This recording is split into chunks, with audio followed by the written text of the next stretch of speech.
मौन होने से आपको क्या उपलब्धि मिलेगी? आखिर मौन में ऐसा क्या ज्ञान मिलता है?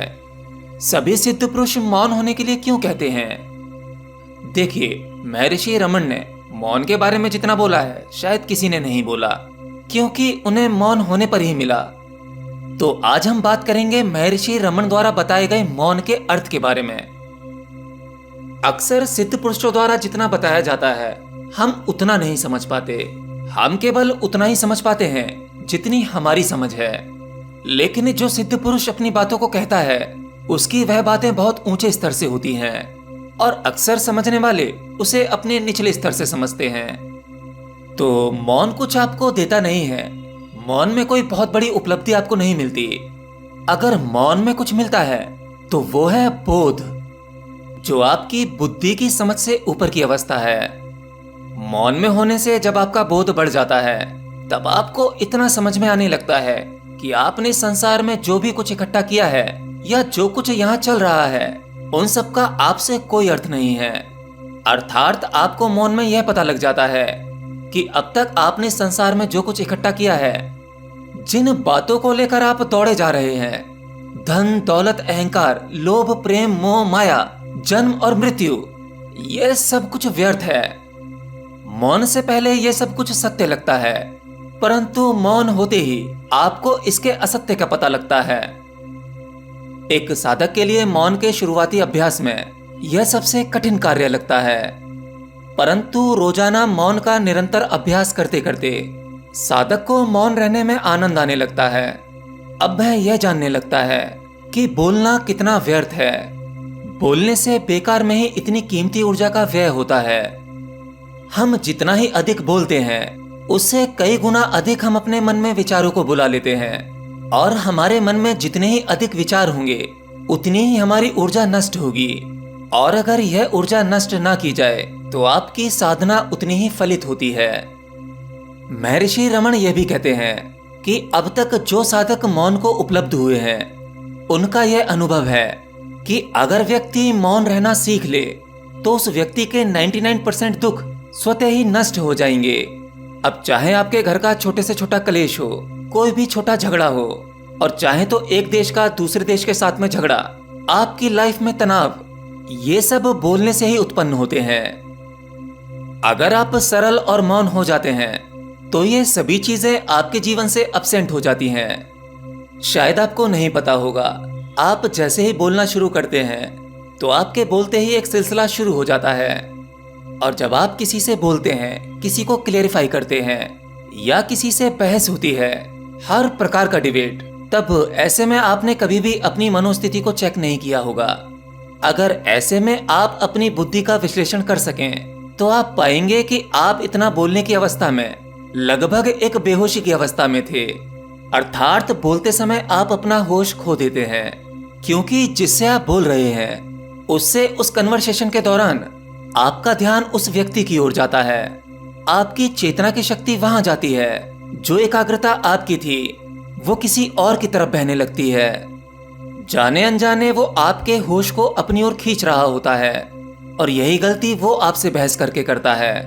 इसलिए दोनों व्यक्ति केवल अपनी ऊर्जा को व्यय करते हैं। इसलिए मौन होना सीखें। आमतौर पर एक साधारण व्यक्ति संसार की किसी भी जगह पर जाता है।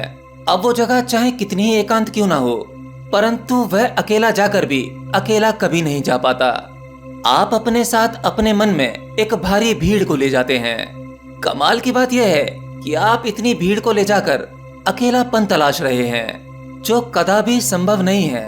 परंतु जैसे ही आप मौन रहना सीख जाते हो, और यह अभ्यास करते करते सद भी जाता है, जैसे ही मौन अवतरित होता है वैसे ही आप संसार की कितनी ही भीड़ में क्यों ना चले जाएं, हजारों लोगों के बीच में ही क्यों ना खड़े हों, आप वहां अकेले ही रहेंगे, क्योंकि अब आप भीतर से खाली हो। भीतर की भीड़ खाली होते ही संसार की भीड़ का कोई अर्थ नहीं रहता। महर्षि रमन के इतना कहने पर एक साधक फिर से एक सवाल करता है कि महाराज, हम मौन रहने का प्रयास करते हैं, कुछ देर के लिए यह सद भी जाता है, परंतु जैसे ही हम संसार में आते हैं, अपने दिन भर के कार्य में लगते हैं, लोगों से मिलते हैं, उनसे बातें करते हैं, हम पाते हैं कि हम फिर से उसी स्थिति में पहुंच गए हैं। वही संसार की भाग दौड़, वही मेरा तेरा, वही अहंकार। मन में फिर से दुनिया भर की भीड़ इकट्ठा हो जाती है। उत्तर में महर्षि रमण कहते हैं, यह तो बहुत अच्छी बात है। अगर आप मौन को साधने का प्रयास कर रहे हैं, इस प्रयास का अर्थ यह है कि आपने कदम निकाल दिया है। दुविधा तो उनके लिए है जिन्होंने मौन का प्रयास ही नहीं किया। बड़े से बड़ा कार्य प्रयास के साथ ही संभव होता है। आपके जीवन में कैसी परिस्थितियां क्यों ना हो, प्रयास को करते रहो। जैसे ही होश आए, आपको याद आए, आप मौन में उतर जाओ। और होश आते ही आपको मौन में उतरना नहीं होगा। जैसे ही आपको होश आएगा, आप अपने आप ही मौन में चले जाएंगे। आपको तुरंत बोध आ जाएगा कि बोलने की आवश्यकता नहीं है। बिना बोले भी काम चल सकता है। और आपके दिन भर में ऐसी हजारों परिस्थितियां होती हैं जहां पर आपके बोलने की कोई आवश्यकता नहीं पड़ती, परंतु आप अपने मैं या कहूं अहंकार के वश में फंस के वहां बोलना शुरू कर देते हैं। इस संसार की ये खींचातानी, ये लोग, ये व्यक्ति, ये कार्य, अगर ये आपको अपनी ओर नहीं खींचेंगे तो आप इससे उबेंगे कैसे? आपको कैसे पता चलेगा कि मौन होना कितना कीमती है? क्योंकि जब आप अपने जीवन से परेशान हो जाते हैं, आप तभी चुप रहना चाहते हैं। आप तभी एकांत जगह ढूंढते हैं जहां आपसे कोई बात ना कर सके।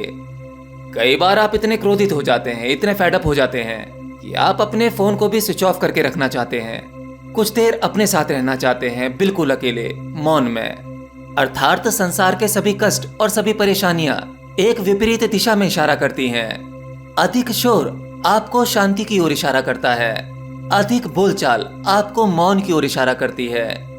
और आपके भीतर मौजूद वो मास्टर, वो गुरु, ऐसी हर परिस्थिति में आपको थपथपाता है, जगाने की कोशिश करता है। आप ही उसे अनदेखा कर देते हैं। बस आप इतना सा होश साध लो कि आप उसे अनदेखा ना कर सकें। मौन होना आपको इतनी ऊर्जा दे सकता है जितनी कि आप कल्पना भी नहीं कर सकते। इसका उदाहरण आप अपनी गहरी नींद से ले सकते हैं। जब आप गहरी नींद में होते हैं, गहरी नींद अर्थात जब आपके स्वप्न भी नहीं होते, तब उस गहरी नींद में आप एक परम मौन की अवस्था में होते हैं, जहां आपके साथी संगी, ये संसार, आपके सभी विचार, कुछ भी एग्जिस्ट नहीं करता। इनफैक्ट आपको गहरी नींद में अपने स्वयं का ही नहीं पता होता। आपका जो नाम है वो नींद में कहीं खो जाता है, आपका जो प्रोफेशन है वो भी कहीं खो जाता है। और इसी गहरी नींद की अवस्था में आपके भीतर उतरती है कॉस्मिक ऊर्जा, जो आपके शरीर की बाहरी और भीतरी अवस्था को ठीक करती है। शरीर की अवस्था से अर्थ है कि आपके भीतर आने वाली छोटी मोटी बीमारियां वो स्वतः ही नींद में ठीक हो जाती हैं। वहां आपको दवाइयों की आवश्यकता नहीं पड़ती। दवाइयां केवल बहाना है, नींद ही आपका उपचार करती है। दूसरा, भीतरी अवस्था, जब आप बहुत ज्यादा चिंतित होते हैं, अंदर से परेशान होते हैं, मानसिक रूप से दुखी होते हैं, डिप्रेशन, एंजाइटी, ये आपकी मन की बीमारियां हैं। अगर आपको गहरी नींद आ जाए तो आपको इन सब से भी छुटकारा मिल जाता है। अगर आपको किसी पर बहुत अधिक क्रोध आ रहा है, आप किसी का कत्ल करना चाहते हैं, जान से मारना चाहते हैं, तो ये फैसला तुरंत ना लें। कोशिश करें कि आपको अच्छी और गहरी नींद आ जाए। मैं वादा करता हूं सुबह तक आपका इरादा बदल जाएगा। तो एक अच्छी और गहरी नींद आपका शारीरिक और मानसिक उपचार करती है। एक ऐसा इलाज जो डॉक्टर अपनी दवाइयों से नहीं कर सकता, शायद किसी के शब्द भी नहीं कर सकते, वो सब कुछ आपकी नींद कर देती है। और ये नींद तो लगभग बेहोशी की अवस्था में है, परंतु मौन होना ये सबसे अधिक कीमती है। क्योंकि मौन की अवस्था में आप एक नींद जैसी साइलेंस में भी होते हैं और साथ ही साथ होश में भी। तो सोचो इस अवस्था में आपको कितनी ऊर्जा मिलती होगी। इसीलिए आपने देखा होगा एक योगी, एक सिद्ध पुरुष कभी भी चेहरे से थका हुआ, हारा हुआ, उदास और दुखी नहीं दिखता। अगर आपने कोई सिद्ध पुरुषों को नहीं देखा है तो आप सिद्ध पुरुषों की प्रतिमा को देख सकते हैं, उनके फोटोज को देख सकते हैं। उन्हें देखते ही आपको भी एक शांति का आभास होगा। इसीलिए रमण महर्षि गलत नहीं कहते, वो बिल्कुल सही कहते हैं कि मौन होते ही उस अज्ञा का अवतरण होने लगता है। जब अज्ञान हटेगा तभी ज्ञान अवतरित होगा, और अज्ञान तभी हटेगा जब आप स्वयं में स्थित हो पाएंगे। और स्वयं में स्थित कब होंगे? जब आप शांत और मौन होंगे। इसलिए मौन की साधना जबरदस्त साधना है। आप सबको इसका अभ्यास करना चाहिए।